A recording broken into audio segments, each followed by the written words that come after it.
이 시간 우리 함께 하나님의 말씀을 나누면 좋겠습니다.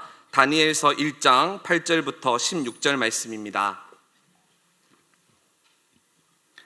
다니엘서 1장 8절부터 16절 말씀, 구약성경 1231쪽에 있습니다. 기록된 말씀을 한 절 한 절 교독하겠습니다. 다니엘은 뜻을 정하여 왕의 음식과 그가 마시는 포도주로 자기를 더럽히지 아니하리라 하고 자기를 더럽히지 아니하도록 환관장에게 구하니,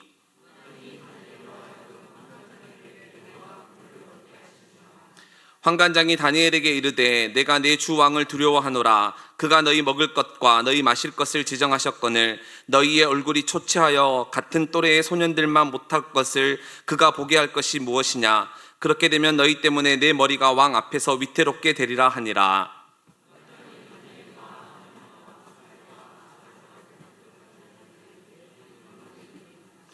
청하오니 당신의 종들을 열흘 동안 시험하여 채식을 주어 먹게 하고 물을 주어 마시게 한 후에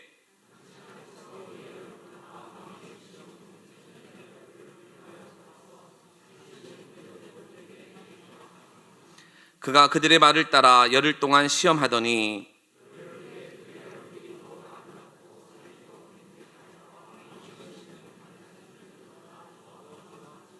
함께 읽겠습니다.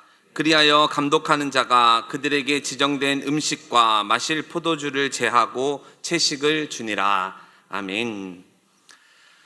사람은 누구나 할 것 없이 다 꿈을 꾸며 삽니다.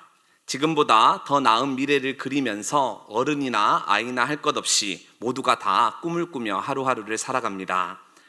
그런데 나이가 어릴수록 더 많은 가능성이 있죠. 그래서 더 크고 더 다양한 꿈을 꿉니다. 저도 어릴 때 참 꿈이 많았습니다. 저는 고고학자가 되고 싶었는데요. 제가 어릴 때 인디아나 존스라는 영화가 큰 인기를 끌었습니다. 다양한 나라, 신나는 모험, 미녀 조수까지 얼마나 멋집니까? 그래서 저는 어릴 때 꼭 고고학자가 되면 좋겠다, 고고학자가 되고 싶다 이렇게 생각을 했습니다. 물론 나중에 고고학자가 그런 것이 아니다라는 사실을 깨닫고는 바로 꿈을 접었지만 어릴 때 꿈은 고고학자가 되고 싶은 거였습니다. 아마 여러분들도 저처럼 다양한 꿈을 꾸셨겠죠. 그 꿈이 무엇인지는 잘 모르지만 아마 여러분들도 여러 목표를 설정하고 그 목표를 향하여 전진하고 계실 겁니다. 물론 그 꿈이, 그 목표가 제대로 이루어지지 않아 실망할 때도 있겠지만 그래도 우리는 다 꿈을 꿀 수 있기에 어떻게 보면 행복한 인생이다 라고 말할 수가 있겠습니다. 오늘 본문에 등장하고 있는 다니엘도 우리처럼 아마 많은 꿈을 꾸며 살았을 겁니다. 본문을 읽었을 당시 다니엘의 나이가 한 15쯤 되었으니 그도 밤하늘에 떠있는 수많은 별들을 보면서 큰 꿈을 마음에 품었을 겁니다. 물론 그가 꾼 꿈이 무엇인지는 알 수 없지만 우리의 경험에 비추어 본다면 다니엘 역시 아마 원대한 꿈을 꾸면서 자신의 어린 시절을 보냈을 겁니다.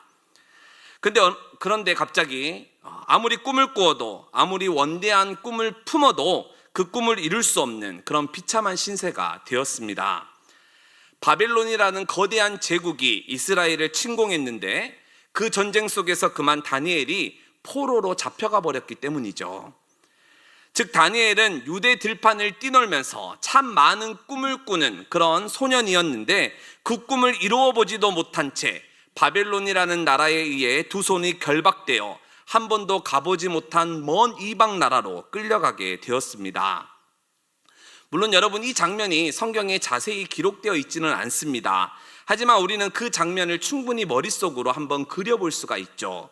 여러분 한번 상상해 보십시오. 지금 여러분들이 다니엘이 되셨다라고 생각하면서 이 장면을 한번 떠올려 보십시오. 내가 살던 집은 지금 불타고 있고 부모님은 어디에 계시는지 생사를 알 수가 없고 나는 칼과 창으로 무장한 바벨론 군사들에 이끌려 포로로 끌려가고 있는데 여러분 그 순간 얼마나 무서울까요? 얼마나 두려울까요?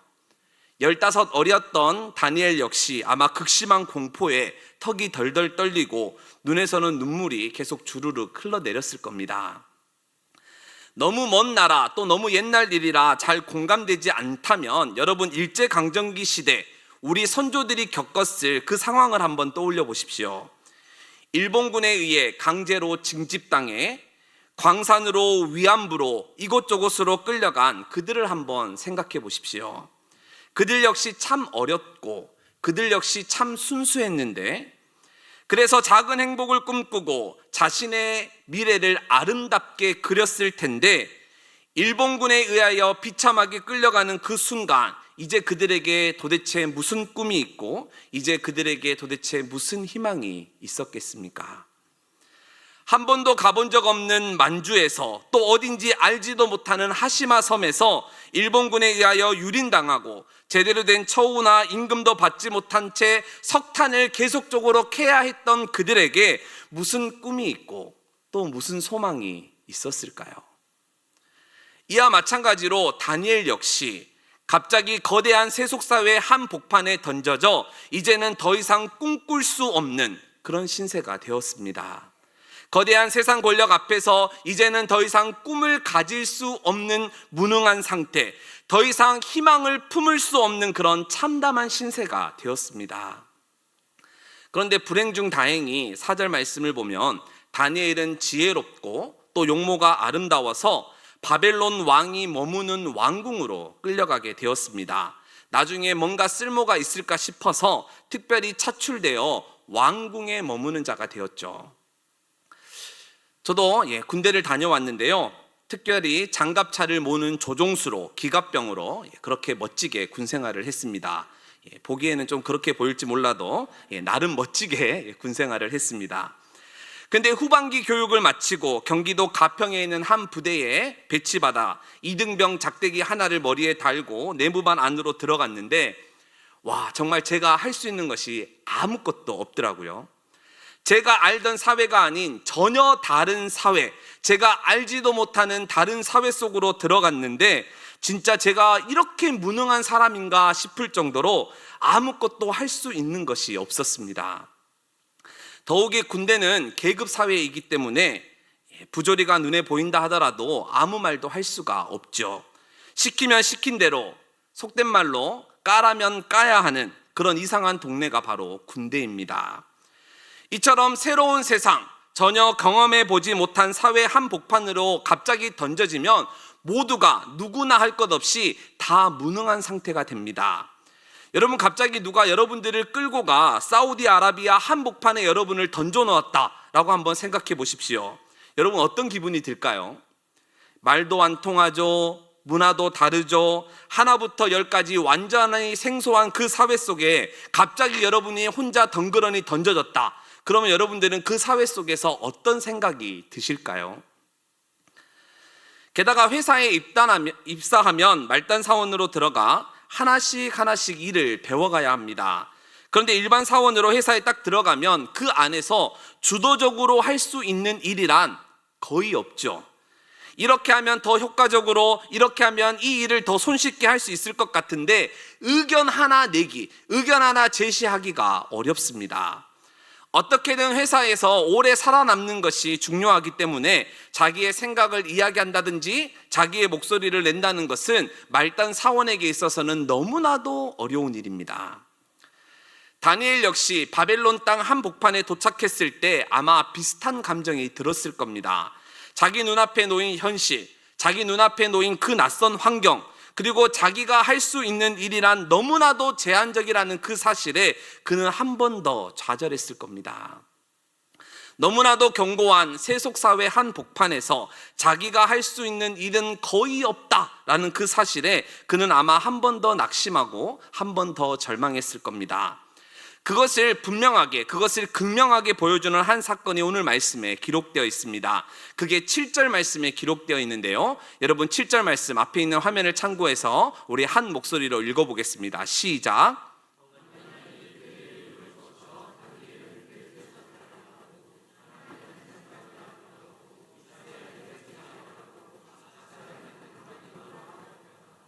네, 여러분 말씀을 읽었는데요, 말씀을 보면 다니엘을 비롯한 유대 소년들이 바벨론 땅에서 이전에 자신이 살아왔던 그 이름이 아닌 전혀 다른 이름으로 불리게 되는 장면을 보게 됩니다. 자신의 의지와는 전혀 상관없이 이제는 다른 이름으로 살아야 하는 그러한 장면을 우리가 보게 됩니다. 주변을 보면 어떤 사람은 이름을 짓고 어떤 사람은 그 지어진 이름대로 불리는 것을 우리가 보게 됩니다. 1492년 콜럼부스가 스페인 이사벨 여왕의 후원을 받아 신대륙을 발견합니다.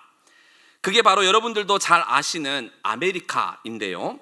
콜럼부스는 자기가 발견한 그 대륙이 죽을 때까지도 인도인 줄 알아서 그 지역에 살고 있던 원주민들을 가리켜 인디언이라고 불렀습니다. 원래 그들은 아메리카인이라고 불러야 맞는 것이죠.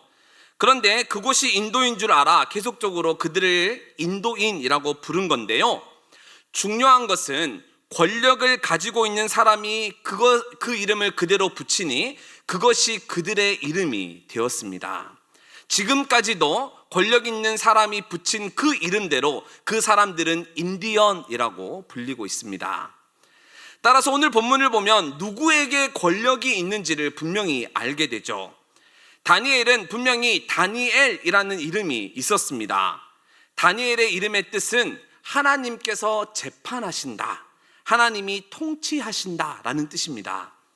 그러니 다니엘은 이런 이름의 뜻, 이런 이름의 정체성을 가지고 하루하루를 살아갔죠. 하나님은 나를 다스리는 분이다, 하나님은 나를 통치하는 분이다 하는 그러한 마음과 고백으로 하루하루를 살았습니다. 그런데 한순간 그는 다니엘이 아닌 갑자기 벨드사살이 되었습니다. 벨을 섬기는 자, 즉 바벨론의 신 중에 하나인 벨을 섬기는 자라는 이름의 뜻을 부여받고 이제는 그 이름대로 살 운명에 처하게 되었습니다.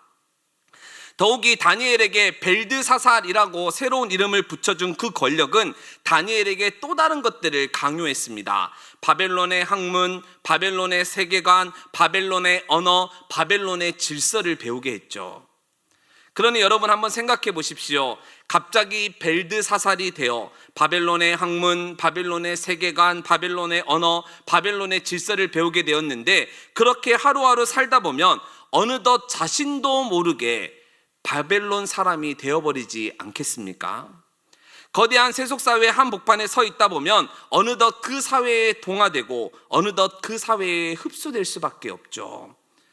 처음 군대에 가면 무슨 부조리와 가혹행위가 그렇게 많은지 모두가 다 혀를 내두르지만 어느덧 1년이 지나 상병이 되게 되면 그 일들이 아무렇지도 않게 느껴집니다. 처음에는 너무나도 부당하다, 이것은 너무나도 부조리다, 이것은 너무나도 심한 가혹행위다 라고 생각을 했는데 어느덧 1년이 지나 군 생활에 익숙해지다 보면 어느덧 그 모든 것들이 합당한 것처럼, 괜찮은 것처럼 느껴지게 되는 것이죠. 나중에 내가 고참이 되면 이 모든 것들은 다 뜯어 고쳐야지 라고 생각했던 것이 나중에는 시간이 지나면 당연한 것처럼 여겨집니다. 처음 회사에 입사했을 때 양심의 거리낌이 있어가지고 기피했던 그 일들이 어느덧 시간이 지나면 아무렇지도 않게 느껴지는 거죠. 예전에는 정말 그게 큰 문제처럼 보였는데 그래서 어떻게 하면 내가 저것을 바꿀 수 있을까? 어떻게 하면 저것을 더욱더 효과적으로 바꿔낼 수 있을까를 고민했는데 어느덧 회사 생활에 익숙해지다 보면 그 바꾸고 싶었던 것이 아무런 불편도 아무런 문제도 느끼지 못하는 그런 우리 자신을 발견하게 됩니다. 이미 그 조직에 동화되고 이미 그 조직에 흡수돼 버린 거죠. 세상은 우리에게 계속적으로 이야기합니다. 교회에서나 교회법이 통하지 세상에서는 세상의 법을 따라야 해.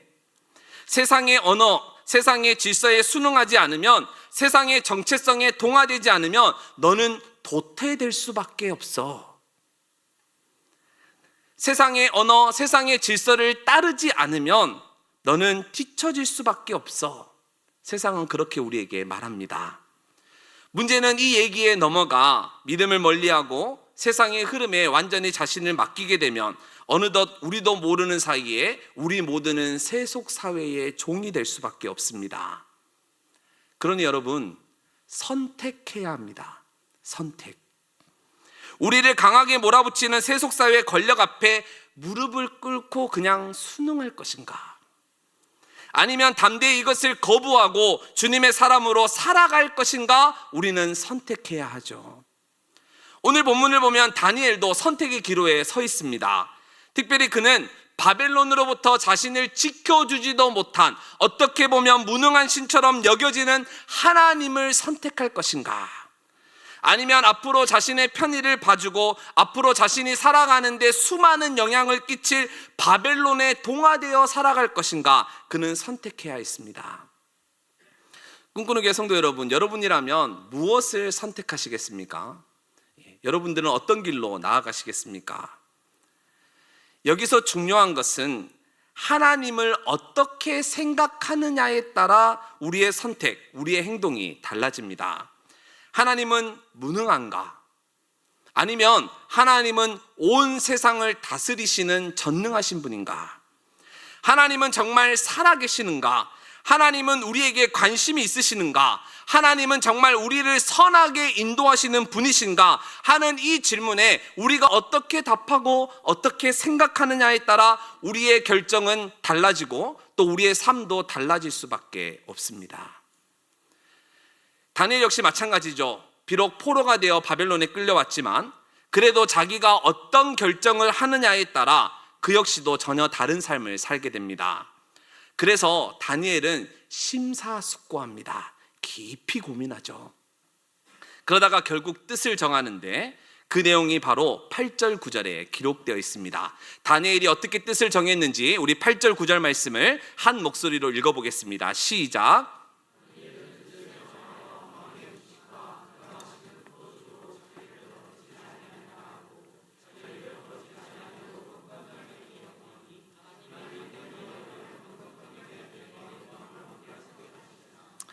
다니엘은 단호하고 굳은 결심을 합니다. 바벨론 한복판, 그 거대한 세속사회 속에서 다니엘은 결국 하나님을 붙잡기로 결정합니다. 다니엘의 하나님, 그 하나님은 다니엘이라는 이름의 뜻대로 세상을 다스리고 통치하는 분이셨기에 다니엘은 그 거대한 세속사회 한복판 속에서도 하나님만을 붙잡기로 결심했습니다. 그래서 다니엘은 바벨론이 주는 음식과 포도주를 먹지 않겠다고 거부하고 거절합니다. 여러분, 하나님의 말씀대로 산다, 하나님 나라 백성이 된다는 것은 세상과의 분리를 의미하는 것은 아닙니다. 세상을 등져야 한다, 세상을 벗어나야 한다, 그런 뜻이 아니죠. 다니엘 역시 세상을 떠나지 않았습니다. 세상과 분리된 삶을 산 것은 아니죠. 그는 여전히 바벨론에 머물러 있었고 바벨론 왕궁에 살았습니다. 하지만 그래도 한 가지 다른 것은 그는 하나님의 사람으로 살기 위하여 그 거대한 세속사회 한복판에서도 한 가지를 다짐합니다. 자기가 처한 환경에서 자기가 할 수 있는 딱 한 가지를 결심하고 그것을 행동으로 옮깁니다. 바로 왕이 주는 고기와 포도주를 거부한 것이죠. 그 고기, 그 포도주가 우상에게 드려졌던 음식과 음료라는 사실을 알았기에 다니엘은 왕이 주는 밥을 과감하게 거절합니다. 이처럼 하나님 나라 백성으로 산다는 것은 거창한 것이 아닙니다. 뭐 특별하거나 위대한 일을 하는 것이 아니죠. 그냥 한 가지를 결심하는 겁니다. 한 가지를 결심하는 것. 그리고 그것을 실행에 옮기는 것. 그것이 정말 중요하죠. 우리는 정말 많이 노래합니다. 오늘도 우리는 노래하고 찬양했죠. 하나님의 뜻대로 살겠다고, 하나님을 믿는 사람으로 살겠다고 오늘도 우리는 함께 고백하고 함께 찬양했습니다. 그러나 많이 말하고 많이 노래하는 것이 중요한 것이 아니라 그 말하고 노래하고 고백한 바를 살아내는 것이 더욱 중요하죠. 즉 세상 속에 살아가고 있지만 그래도 과감하게 끊어낼 것은 끊어내고 거부할 것은 거부해야 합니다. 세속사의 한복판 속에서 살아가고 있지만 그럼에도 불구하고 믿는 자로서의 정체성을 우리는 드러낼 수 있어야 합니다. 여러분, 만약 다니엘이 느부갓네살 왕이 주는 산의 진미를 먹고 마셨다면 자신의 고향 유다를 생각이나 했겠습니까? 바벨론 왕이 주는 음식으로 자신의 배를 채웠다면 그가 바벨론 사회 속에서 하나님을 바라보기나 했을까요? 그럴 수 없죠. 이미 배가 불렀는데, 이미 세상이 주는 것으로 배가 찼는데 어찌 유다가, 어찌 하나님이 다니엘의 눈에 들어오겠습니까? 그래서 다니엘은 거절한 겁니다. 왕이 주는 밥을 거절한 것이죠. 여러분, 이 시대의 신이 무엇이라고 생각하십니까? 돈, 권력, 쾌락? 그렇죠. 많은 사람들이 돈, 권력, 쾌락 이런 것들을 바라보고 즐기며 그것을 얻기 위하여 살아가고 있습니다. 그러니 돈, 권력, 쾌락이 어떻게 보면 이 시대의 우상, 이 시대의 신이라고 할 수가 있죠. 그런데 저는 불확실한 미래 역시 또 다른 우리의 신이 되어 우리 위에 군림하고 있다고 생각합니다. 너무나도 사회가, 너무나도 세상이 어지럽고 힘들다 보니, 너무나도 불확실하다 보니 우리는 이 땅을 살 때 너무나도 쉽게 타협합니다. 누군가가 우리의 밥을 제공하면, 누군가가 우리에게 음식을 제공하면 그것이 끊길까봐, 그것이 중단될까봐 우리 모두는 전전긍긍하죠. 그들이 주는 산의 진미에 눈이 멀어 신앙인으로서 저항할 때는 저항하고 맞서 싸워야 할 때는 맞서 싸워야 하는데 그러지를 못합니다. 오히려 불확실한 현실 속에서 우리에게 제공해주는 그 밥, 그것을 제공해주는 사람에게, 그것을 제공해주는 권력에게 우리는 우리의 모든 것들을 다 갖다 바치고 있습니다. 우리의 먹을 것을 제공해주는 세속사회에 온갖 충성을 맹세하고 있죠. 그러다 보니 우리는 하나님께 바칠 것이 없습니다. 하나님께는 정작 드릴 것이 없죠. 세상이 주는 음식에 길들여져 하나님을 생각하지 못하고 하나님의 나라도 제대로 바라보지를 못합니다. 하지만 오늘 다니엘은 포로로 끌려갔음에도 그곳에서 자신의 색깔, 자신의 정체성을 분명하게 드러냅니다. 우상에게 바쳐진 재물을 먹지 말라 하는 그 하나님의 말씀을 딱 붙잡고 그는 세속사회 한복판에서도 과감하게 결정을 내립니다. 먹지 않기로. 그리고 그 결정을 실행에 옮깁니다. 여러분, 그러면 문제가 생길 것 같은데, 그러면 망할 것 같은데, 그러면 결국엔 굶어 죽을 것 같은데, 그러면 세상에서 도태되고 뒤처지고 세상 속에서 버림받을 것 같은데, 오늘 본문을 보면 하나님께서 그런 다니엘을 책임지고 계십니다. 다니엘에게 은혜를 베풀고 계시죠. 15절 말씀을 보십시오. 열흘 후에 그들의 얼굴이 더욱 아름답고 살이 더욱 윤택하여 왕의 음식을 먹은 다른 소년들보다 더욱 좋아 보인지라. 성경은 말하고 있습니다. 다니엘의 얼굴이 아름다웠다고, 왕의 진미를 먹는 다른 소년들보다 더욱 빛이 났다고 성경은 기록합니다. 여러분, 하나님께 순종할 때 우리의 얼굴은 빛나고 우리의 얼굴은 더욱더 아름다워질 수 있습니다. 또 성경은 계속 이야기합니다. 17절 말씀인데요, 하나님이 이 네 소년에게 학문을 주시고 모든 서적을 깨닫게 하시고 지혜를 주셨으니 다니엘은 또 모든 환상과 꿈을 깨달아 알더라. 이번에는 19절부터 21절 말씀입니다. 왕이 그들과 말하여 보매 무리 중에 다니엘과 하나냐와 미사엘과 아사랴와 같은 자가 없으므로 그들을 왕 앞에 서게 하고 왕이 그들의 모든 일을 묻는 중에 그 지혜와 총명이 온 나라 박수와 술객보다 10배나 나은 줄을 아니라. 여러분, 말씀을 읽었는데요, 다니엘이 바벨론을 압도할 수 있었던 이유, 모든 사람들보다 더 큰 영향력을 발휘할 수 있었던 이유, 그것은 바빌론이 주는 밥을 먹은 것이 아니라 하나님이 주는 밥을 먹었기 때문입니다. 세속사회 한복판에 끌려갔음에도 불구하고 세상의 것을 거부하고 그 안에서도 하나님을 붙잡았기 때문이죠. 세상의 것을 거부하고 하나님을 붙잡았기에 그는 세상을 압도할 수 있었습니다. 여러분, 한번 생각해 보십시오. 세상이 주는 밥을 먹는데 어떻게 세상을 압도하는 자가 될 수 있습니까? 세상이 주는 음식을 먹는데 어떻게 세상을 이길 수가 있나요? 잊지 마십시오. 세상의 밥을 거부할 때 비로소 세상을 압도하는 자가 될 수 있습니다. 말씀을 맺고자 합니다. 여러분들은 현재 어떤 소리에 귀를 기울이며 살아가고 계십니까? 무엇을 먹고 있고 무엇으로 지금 배부르고 계십니까? 하나님은 다니엘이라는 이름의 뜻처럼 지금도 온 세상을 다스리는 분이십니다. 아멘. 그리고 하나님의 통치, 하나님의 주권, 하나님을 온전히 바라보고 이 불안한 세상 속에서도 그 주님, 이 땅을 통치하시는 그 주님을 믿음으로 바라볼 수 있는 여러분들이 다 되실 수 있기를 진심으로 소망합니다. 물론 쉽지는 않겠죠. 우리가 헤쳐나가야 할 이 세상은 너무나 크고 너무나 거대해 보입니다. 그래서 뒤처질까봐, 세상에서 낙오될까봐, 실패한 인생이라고 낙인 찍힐까봐 불안하고 두려운 마음이 지금도 우리 안에는 너무나도 가득합니다. 그리고 세상은 계속적으로 우리에게 이야기하죠. 믿음대로 살면 안 된다, 말씀대로 살면 망한다, 계속적으로 우리에게 말합니다. 하지만 다니엘이 그랬던 것처럼 뜻을 정하고 하나님 앞에서 온전히 그 뜻을 행동으로 옮겨내는 여러분들이 되시기를 바랍니다. 거부할 것은 거절하고 거절할 것은 거절하며 살아가기를 바랍니다. 세상이 주는 음식이 아닌 하나님이 주는 음식으로 먹고 배부르는 여러분들이 되시기를 바랍니다. 그래서 세상에서 흡수되고 동화되는 것이 아니라 세상을 압도하는 여러분들이 다 되실 수 있기를 진심으로 축원합니다.